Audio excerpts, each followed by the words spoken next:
네, 오늘 우리에게 주시는 하나님의 말씀은 이사야서 65장, 65장 전체인데 우리가 16절 한 절만 우리가 함께 합독하도록 하겠습니다. 이러므로 땅에서 자기를 위하여 복을 구하는 자는 진리의 하나님을 향하여 복을 구할 것이요 땅에서 맹세하는 자는 진리의 하나님으로 맹세하리니 이는 이전 환난이 잊어졌고 내 눈앞에 숨겨졌습니다. 아멘. 네, 잘 앉습니다. 어, 이 이사야서 65장 그 전체 가운데서 가장 하나님께서 이스라엘 백성들에게 말씀하시고 요구하신 그 부분이 있다면 바로 오늘 이 말씀입니다. 16절 말씀, 16절 말씀인데 땅에서 자기를 위하여 복을 구하는 자는 진리의 하나님을 향하여 복을 구할 것이요 땅에서 맹세하는 자는 진리의 하나님으로 맹세하리니 이는 이전 환란이 잊어졌고 내 눈앞에 숨겨졌음이니라. 아멘. 오늘 설교 제목이 바로 하나님의 응답입니다. 하나님의 응답. 이 이사야 선지자가 이 65장 읽기 전에 64장에서 하나님 앞에 기도한 것을 우리가 지난주에 함께 은혜를 나눴습니다. 근데 오늘 이 이사야 65장은 회개와 그리고 부흥을 간구한 이사야의 기도에 대한 하나님의 응답이다. 이렇게 말씀드릴 수가 있습니다. 패역한 자에게는 심판을 내리시지만은 신실한 남은 자에게는 구원을 베푸시고 궁극적으로 새 하늘과 새 땅의 영원한 회복과 기쁨을 허락하신다라는 그런 말씀입니다. 이 65장 전체를 세 단락으로 나눌 수가 있어요. 먼저 1절에서 7절까지는 끝까지 우리를 사랑하시는 하나님께서 기다리시는 거죠. 하나님께서는 자기를 찾지도 구하지도 않던 이방인들에게 먼저 다가가셔서 내가 여기 있노라 하고 말씀을 하십니다. 그리고 반면에 선택받은 그런 이스라엘 백성은 종일 손을 펴서 부르셔도 패역한 길을 걷고 우상을 숭배했어요. 인간의 끊임없는 배신에도 불구하고 끊임없이 사랑하시고 기다리시는 하나님의 일방적이고 끈질긴 사랑과 은혜를 보여주는 것이 바로 이 1절에서 7절 말씀입니다. 그래서 성경 전체에 저는 그렇게 말씀드리고 싶어요. 성경 전체를 통해서 하나님은 기다림의 하나님이시다. 사랑의 하나님이시다. 뭐 이런 쭉 있지만은 그 사랑으로 우리를 끝까지 참고 기다려주시는 하나님이시다는 것을 우린 기억해야 합니다. 그리고 8절에서 16절 말씀 가운데서도 보면은 8절에서 16절을 두 번째 단락으로 볼 수가 있는데 하나님께서 심판을 하셔요. 심판을 하시고 그리고 남은 자들에게 축복을 주시는 거예요. 하나님께서 복을 주시는 거예요. 그래서 축복이라는 말은 틀린 말이지. 하나님께서 복을 주시는 거예요.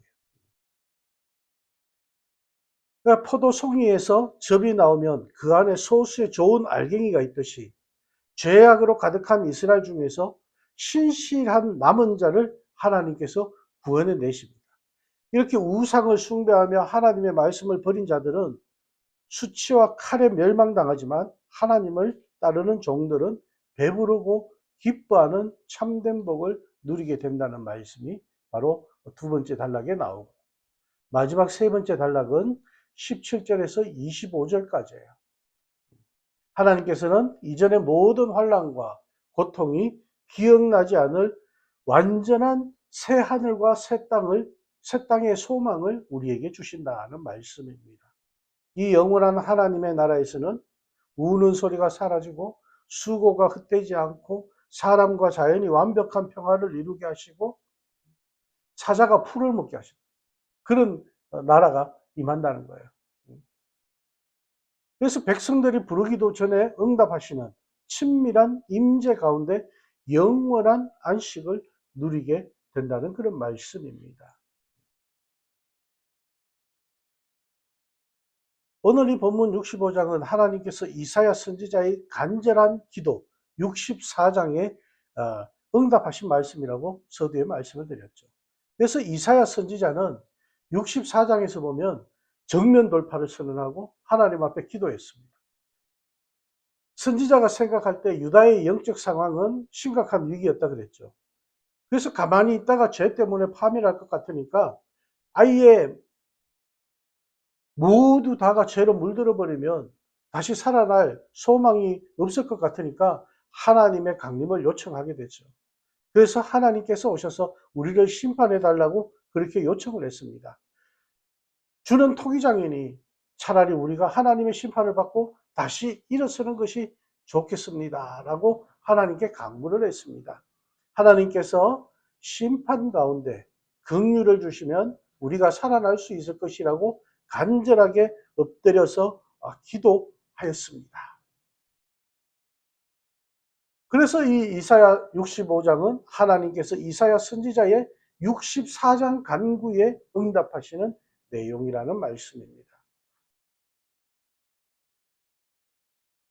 우리가 한번 7절을 볼까요? 7절. 너희의 죄악과 너희 조상들의 죄악은 한 가지니 그들이 산 위에서 분향하며 작은 산 위에서 나를 능욕하였습니다. 그러므로 내가 먼저 그들의 행위를 헤아리고 그들의 품에 보응하리라. 여호와가 말하였느니라. 아멘. 하나님께서는 지금 너희들의 죄와 너희 조상들의 죄는 한 가지라고 말씀하셨어요. 그 한 가지는 바로 우상숭배였다는 거예요. 우상숭배. 그들의 조상들은 가나안에 들어가고 난 다음 죄를 지었어요. 광야 40년 여정을 끝내고 가나안에 들어가서 바알과 아세라를 섬겼어요. 풍요의 신을 섬겼습니다. 먹고 살만한 그런 자리에 들어가니까 어떻게 돼? 타락하게 되었다는 거예요. 이스라엘 백성들이 먹고 살만하니까 타락한 거예요. 그때부터 지금까지 한시도 우상에서 떠난 적이 없었다는 것입니다. 유다 백성들은 바벨론에 대항하기 위해서 이집트에 엎드렸어요. 애굽에 엎드렸습니다. 정치적 동맹으로 그렇게 엎드린 것이 아니에요. 애굽 우상에게 무릎을 꿇었다는 말씀이에요. 하나님이 보실 때는 가장 심각한 문제가 바로 이 문제였다는 거예요. 우상 숭배에 빠져서 헤어나오지 못하고 있는 자들 때문에 너희를 심판하겠다고 그렇게 말씀하셨습니다. 하지만 하나님의 심판은 전면적인 심판이 아니었습니다. 하나님의 심판은 부분적인 심판이라는 것을 우리에게 말씀해 주고 있습니다. 우상에 빠져서 헤어나오지 못하는 그런 사람들만 심판하겠다고 말씀하시는 거예요. 8절 말씀 한번 보면요. 8절과 9절을 보면 여호와께서 이와 같이 말씀하시되 포도송이에는 접이 있으므로 사람들이 말하기를 그것을 상하지 말라. 거기 복이 있느니라 하나니 나도 내 종들을 위하여 그와 같이 행하여 다 멸하지 아니하고 내가 야곱에게서 씨를 내며 유다에게서 나의 산들을 기업으로 얻을 자를 내리니 내가 택한 자가 이를 기업으로 얻을 것이요 나의 종들이 거기에 살 것이라. 아멘. 내가 야곱에서 씨를 내며 유다에게서 나의 산들을 기업으로 얻을 자를 내리니 내가 택한 자가 이를 기업으로 얻을 것이다 라는 말씀이에요. 하나님은 심판하실 때 하나님의 종들과 악한 자들을 구별하겠다고 약속하시는 말씀이에요.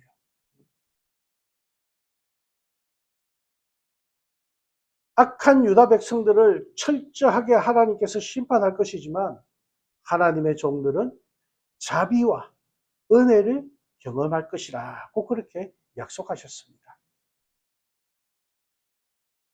하나님의 종들은 어떤 자들일까요? 하나님이 여기서 심판하지 않겠다고 하는 종들은 우상 숭배하지 않는 사람들을 말하는 거예요.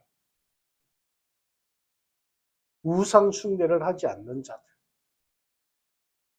어떤 경우가 있어도 하나님 떠나지 않을 자들.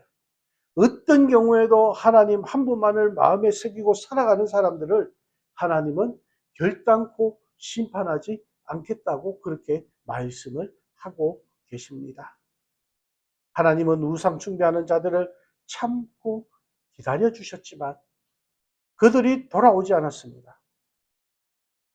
결국은 하나님은 우상 숭배자들을 철저하게 심판하겠다고 말씀하셨습니다. 구체적으로 예를 들면서 말씀하신 것이 11절과 12절 말씀이에요.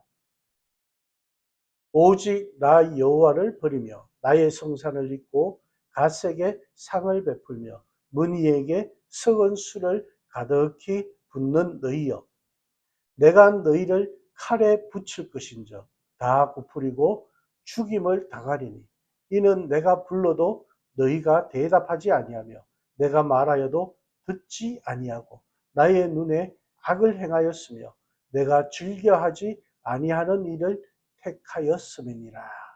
아멘. 내가 너희를 칼에 붙일 것이고 죽임을 당할 것이라. 내가 불러도 너희가 대답하지 않았잖아. 내가 말해도 너희가 듣지 않았잖아.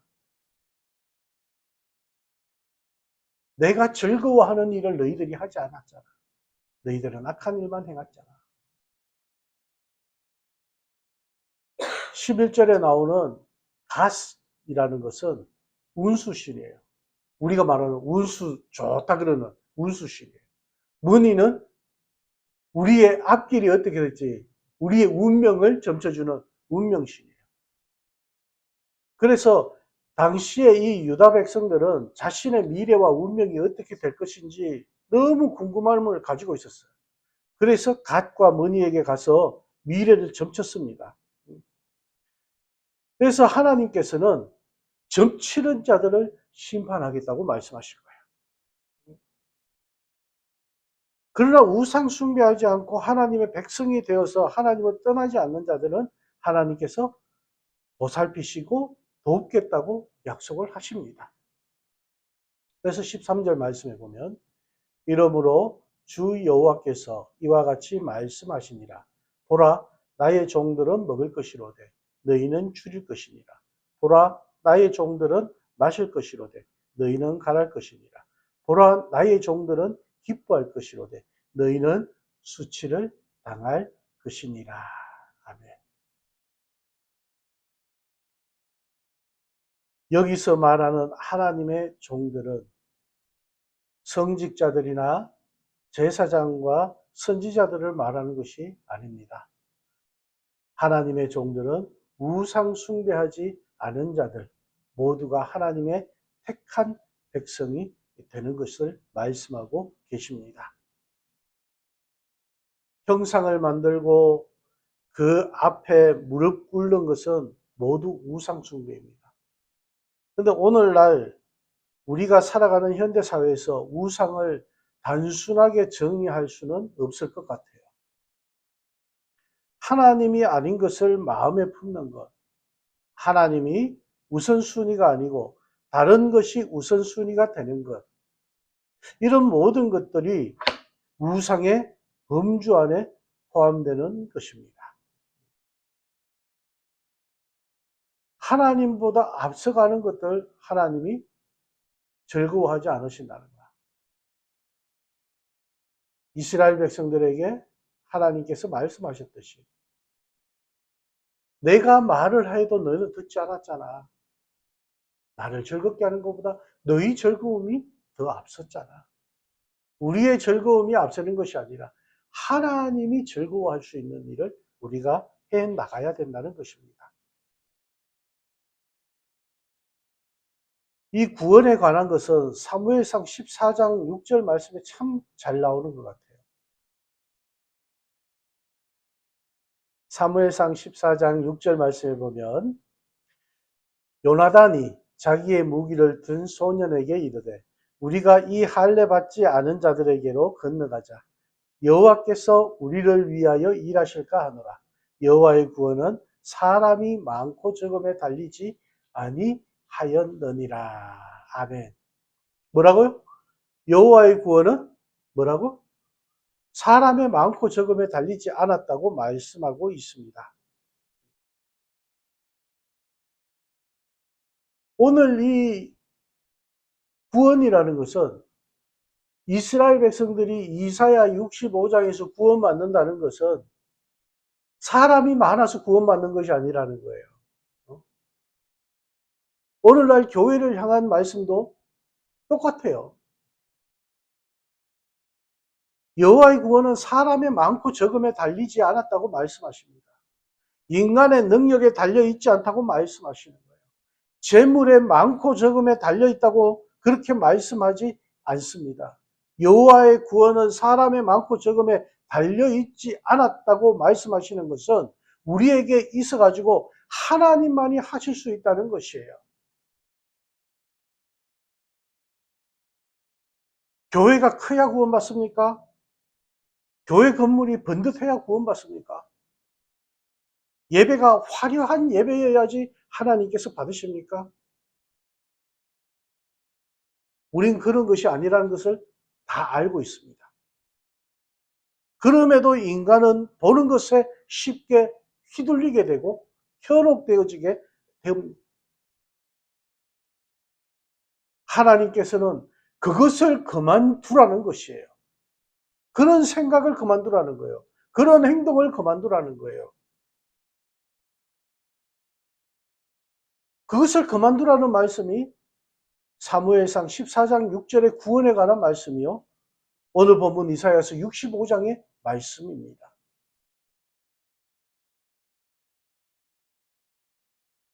하나님께서 심판하시고 하는 것들 이렇게 보면은 다음 주에 사무엘상 14장 말씀을 본문으로 함께 우리가 은혜를 나누게 될 건데 그 말씀에서도 어떤 죄를 짓는지 우리가 깨닫게 되길 바랍니다.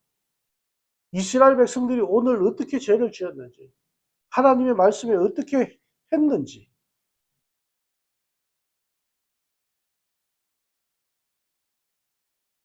그러면 하나님께서는 이스라엘 백성들에게 어떤 약속을 주셨냐? 오늘 이 16절 말씀에 이름으로 땅에서 자기를 위하여 복을 구하는 자는 진리의 하나님을 향하여 복을 구할 것이요.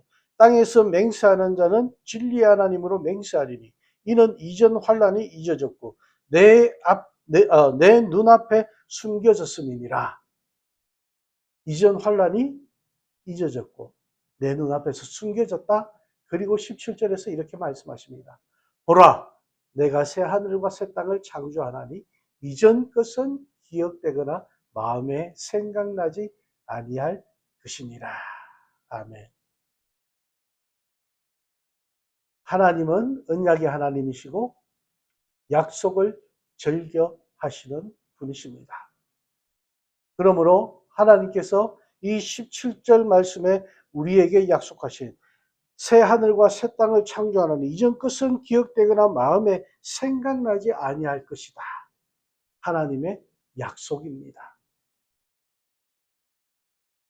그래서 우리는 하나님의 약속의 말씀을 잘 지켜야 되는 거예요. 오늘 이 65장의 말씀을 통해서 이스라엘 백성들이 지은 죄를 우리가 결론적으로 다시 한번 보면 하나님이 이스라엘 백성들과 첫 번째 언약을 세운 것이 십계명입니다. 그런데 그 십계명의 첫 번째 계명, 너는 나 외에 다른 신들을 내게 두지 말라는 이 계명부터 이스라엘 백성들이 어겼다라는 말씀입니다.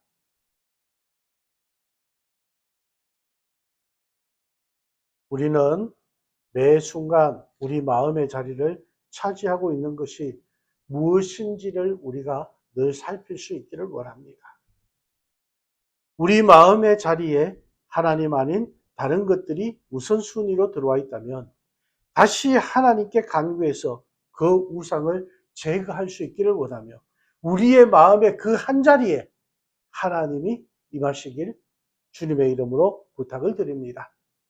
하나님이 가장 원하시는 것이 하나님을 섬기는 것이오니 오늘 우리에게 주어진 하루하루의 앞으로의 삶을 하나님 중심으로 내 마음의 한자리에 하나님 임하셔서 주님 임하셔서 주님 기뻐하시고 주님 즐거워하실 수 있는 그런 삶을 살아갈 때에 하나님께서는 오늘 이스라엘 백성들에게 이 65장에 약속하신 복된 말씀을 우리에게 주실 줄 믿습니다.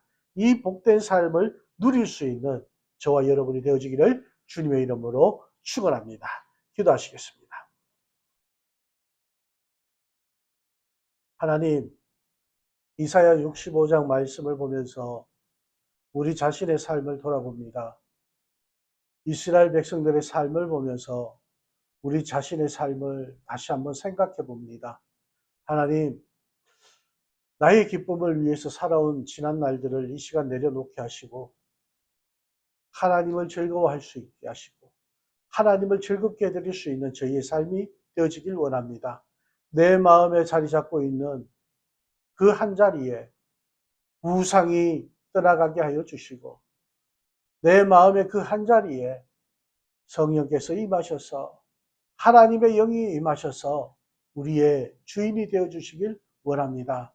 하나님, 이 땅에 구원받은 저희들이 구원받은 자들의 삶을 온전히 살아갈 수 있도록 하나님께서 함께하여 주시옵소서. 세상이 험난합니다. 세상이 험악합니다.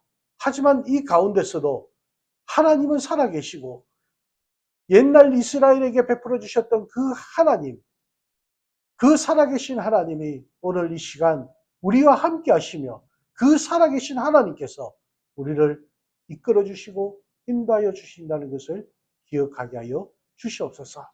항상 그 하나님을 찬양하며 나갑니다. 하나님, 우리의 삶을 통해서 영광 받아 주시옵소서. 감사드리며 예수님 이름으로 축복하며 기도하옵나이다. 아멘.